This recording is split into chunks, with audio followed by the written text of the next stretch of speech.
मुझसे एक प्रश्न बहुत बार पूछा जाता है। मैं ऐसा मानता हूं कि जब भी कभी कोई युवा वर्ग का बड़ा सम्मेलन हो, समारोह हो या ट्रेनिंग प्रोग्राम हो या कुछ और हो, तो यह प्रश्न सदैव पूछा जाता है, क्या विज्ञापन छलावा है? आइए इस विषय पर आज चर्चा करते हैं। विज्ञापन का जन्म बहुत अच्छे कार्यों के लिए हुआ था और हमने विज्ञापन को स्वयं खराब बना दिया है, क्योंकि उसमें कुछ लोगों ने अपने निजी स्वार्थों को पूरा करने के लिए विज्ञापन के मूल उद्देश्य को किल कर दिया, समाप्त कर दिया। इसलिए आज समाज के प्रत्येक वर्ग को, प्रत्येक समुदाय को, प्रत्येक व्यक्ति को ऐसा लगता है कि विज्ञापन अब छलावा बन गया है। उसके कुछ कारण हैं और जो प्रश्न पूछे जाते हैं वो भांति भांति की भाषाओं में पूछे जाते हैं। जैसे कुछ लोग पूछते हैं कि भावनाओं से खिलवाड़ करते हैं विज्ञापन। कुछ लोग कहते हैं विज्ञापन हमारे जीवन को प्रभावित करते हैं, क्यों? कुछ लोग कहते हैं जानकारी गलत तरीके से पेश करते हैं, क्यों? कुछ लोग कहते हैं क्या विज्ञापन मिथ्या है? और कुछ लोग कहते हैं कि उपभोक्तावाद को बढ़ावा देता है और उपभोक्ता के व्यवहार पर विज्ञापन प्रभाव डालता है, उसको फोर्स करता है कि वह उस प्रोडक्ट को या उस आइडिया को बाई करे। तो इन सब प्रश्नों से तो उत्तर यह लगता है कि कमजोर आप हैं, क्योंकि कमजोर आदमी की ही भावनाओं को कोई खेल सकता है। जिसकी अपनी भावनाएं बहुत स्ट्रांग हैं, जिसका अपना दृढ़ निश्चय है, दृढ़ संकल्प है, आत्मविश्वास है, वह कभी किसी दूसरे से प्रभावित नहीं हो सकता। एक प्रोवर्ब है इंग्लिश में, nobody can disturb my peace until unless I will permit them. तो आप अपनी भावनाओं से खेलने के लिए स्वयं दूसरे को मौका दे रहे हैं। हाँ, विज्ञापन ये अवश्य करता है, क्योंकि विज्ञापन जब भी कोई बनेगा तो उसमें मनोविज्ञान जुड़ा होगा। थोड़ा सा हर विज्ञापन सुरुचिपूर्ण होता है, उसमें शब्दों का चयन, उसमें रंगों का, कलर का, उसमें टोन का, उसमें दृश्य परिदृश्य का, उसमें म्यूजिक का, वो सब जुड़ाव होता है जो हमारे माइंड को अट्रैक्ट करता है।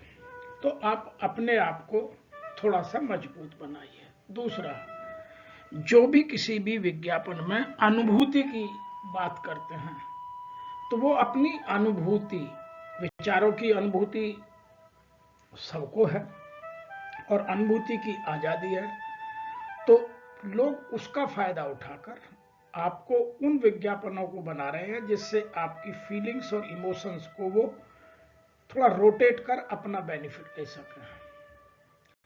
उसमें वो आकर्षण भी डालते हैं और आकर्षण सदैव से ही मानव की कमजोरी रहा है। तो आदमी उस चमक दमक में, उस आकर्षण में, उस विस्मय में, उस लव एंड अफेक्शन में, उस मधुरता में, उस सौम्यता में, उस सरलता में खो जाता है। तो विज्ञापन का मनोविज्ञान है ही यह कि वह आपकी भावनाओं के साथ खिलवाड़ करे।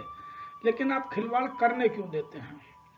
क्योंकि हम स्वयं संवेदनशील नहीं हैं, न अपने प्रति, न समाज के प्रति, न जिस उत्पाद का या जिस सेवा का वह विज्ञापन किया जा रहा है उसके प्रति।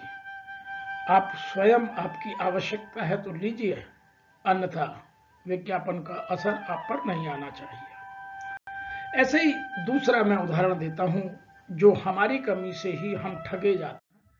दूसरा है विज्ञापनों में लगभग, यह बहुत बार सिद्ध हुआ है कि जो भी कंपनी या जो भी विज्ञापन बनाने वाला डेटा देता है वह 80% तक टिल्टेड या झूठा होता है, मिथ्या होता है, अर्धसत्य होता है। हम फिर भी उसे सत्य मानते हैं। मैं उदाहरण दे सकता हूं, जैसे गोरे बनाने की क्रीम, आज तक कोई गोरा नहीं बन सका। जैसे दांत चमकाने के लिए टूथपेस्ट, किसी के दांत नहीं चमकते। ऐसे ही बहुत सारे आपको मैं उदाहरण दे सकता हूं। युवाओं को बहकाने के लिए, युवाओं में एक्साइटमेंट डेवलप करने के लिए गवर्नमेंट ने इन सबको रोकने के लिए बहुत सारी पॉलिसी, बहुत सारी नीतियां बनाई हैं। लेकिन लोग इतनी चालाकी से अपने विज्ञापन में इन चीजों को डालते हैं कि सामान्य व्यक्ति उन्हें पकड़ नहीं पाता और उनके बहकावे में आकर, उनके मनोबल में बहकर अपने आप को बहा ले जाते हैं और फिर बाद में कहता है कि मेरे को ठग लिया, मेरे साथ धोखा हुआ। यह हमारी कमजोरी है। तो आप अपने आप को इतना विवेकवान, इतना सामर्थ्यवान, इतना समझदार बनाइए, इतने जगे रहिए, इतने जागरूक बनाइए कि कोई आपको झूठ से, फरेब से, मिथ्या से न बहका सके। तीसरी, इसी क्रम में हम बात करते हैं भ्रांतिपूर्ण उदाहरण। लोग कहते हैं कि वो भ्रांतिपूर्ण उदाहरण, तो आप भ्रांति में रहते क्यों हैं? आपको यह समझना होगा कि मेरी आवश्यकता क्या है और मेरी आवश्यकता की पूर्ति कम से कम विनिमय में पूर्ति हो जाए। लेकिन आप चाहते हैं कि मैं दुनिया में अलग दिखूं, मैं दुनिया से कुछ निराले काम करूं, मेरे को लोग कुछ अलग समझें। तो ये जो अलग या बड़े बनने की आपकी भावना है, यह आपको धोखा देती है। आप वास्तविकता से दूर रहते हैं। जब आदमी स्वयं ही वास्तविकता से दूर है तो उसको या उसके विचारों को भ्रांतिपूर्ण ढंग से किसी दूसरी दिशा में ले जाना बहुत आसान काम होता है। और आज के समाज में हम सब बहुत ज्यादा कंफ्यूज्ड हैं। आज जब बच्चा स्कूल से पास करता है तो कॉलेजेस के विज्ञापन या जो प्रोफेशनल कोर्सेज हैं उनके विज्ञापन बड़ी बड़ी पत्रिकाओं में निकालते हैं। बच्चा कंफ्यूज हो जाता है, उनके बड़े बड़े सपने दिखाते हैं। हाँ, मैं यह मानता हूं कि विज्ञापन आपके सपनों को बड़ा करते हैं, लेकिन आप सपने रियलिस्टिक देखिए ना। इन विज्ञापनों के माध्यम से आप सपना देखना बंद कर दीजिए। हो क्या रहा है कि हम जिनको रोल मॉडल मान बैठे हैं वो वास्तव में रोल मॉडल नहीं है। आप उनकी व्यक्तिगत असल जिंदगी देख लेंगे, जो विज्ञापन में लोग आप दिखाई देते हैं, तो वो हमसे और आपसे कहीं अधिक व्यथित, दुखित, चिंतित और भ्रमित हैं। केवल हम उन्हें मान बैठे हैं। आपको मैं बहुत सारे उदाहरण दे सकता हूं जिनकी आप निजी जिंदगी को देखिए। आए दिन जो विज्ञापन बनाने वाले हैं, उनकी आत्महत्या की, उनके सुसाइड करने की, उनके दुष्कर्मों की कोई ना कोई सीरीज बाहर निकलती रहती है। हम फिर भी उन्हें अपना एक आदर्श मानते हैं, अपना एक मॉडल मानते हैं। क्यों? यह हमारी भ्रांति है।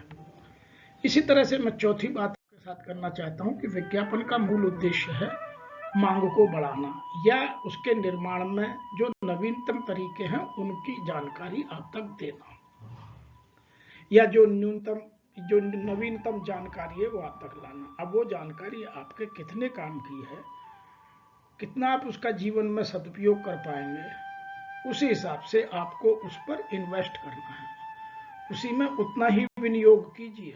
हम होता क्या है कि मेरी डिमांड कहीं है और मैं परचेज कुछ कर रहा हूं। आज डिजिटल मीडिया पर या पत्र पत्रिकाओं में कहीं भी देखिए, सब जगह सेल का उदाहरण चला हुआ है। वह हमारी भावनाओं को एनकेस करता है, हमारी कमजोरी का फायदा उठाता है। हम लालच है और विज्ञापन में लालच का फायदा सबसे अधिक उठाया जाता है।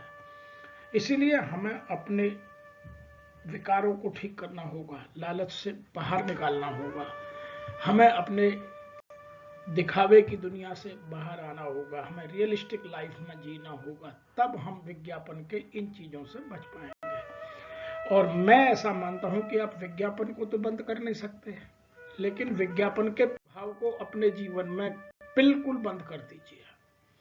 विज्ञापन बंद करने के लिए भारत सरकार ने बहुत सारे एक्ट, अधिनियम बनाए हैं उन सब का पालन कितना किया जाता है या कितना बेनिफिट आप लेते हैं, यह बात किसी से छुपी हुई नहीं है।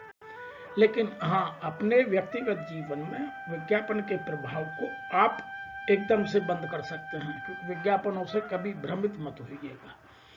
और यदि हम यह सब करने लगे तो विज्ञापन स्वतः एक तो वो कम हो जाएंगे, दूसरे वो सत्यता की ओर मुड़ जाएंगे, क्योंकि हम सब झूठ का सहारा, फरेब का सहारा, छल का सहारा स्वयं लेते हैं। तो विज्ञापनवादी दुनिया भी यही कर रही है।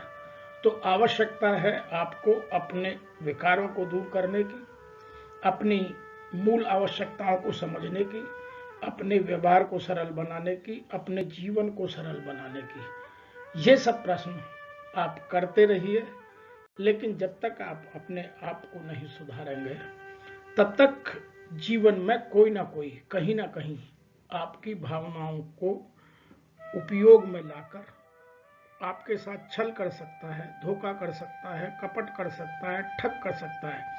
फेक एडवर्टाइजमेंट, फेक न्यूज, इस सब के उदाहरण हैं। आज आप देखिए कितने पढ़े लिखे लोग ठगे जाते हैं। वह इसी उदाहरण है कि हम अपने आप को ठीक नहीं रखना चाहते। तो दूसरे को ब्लेम करने से अधिक आवश्यकता है कि हम अपने आप को व्यवस्थित करें, ठीक करें, अपनी आवश्यकताओं को समझें और अपने जीवन में कुछ निश्चितता लाएं, कुछ नियम बनाएं। हम आत्मसंयम बरतें, दूसरे के बहकावे में नहीं आए। मैं आशा करता हूं कि आपको शायद विज्ञापन के बारे में जो आपके प्रश्न रहते हैं उन सब का उत्तर यही मिलेगा कि जब तक हम नहीं सुधरेंगे दुनिया नहीं सुधर सकती। हाँ, विज्ञापन लोगों की भावनाओं से खेलते हैं, खिलवाड़ हम स्वयं कराते हैं।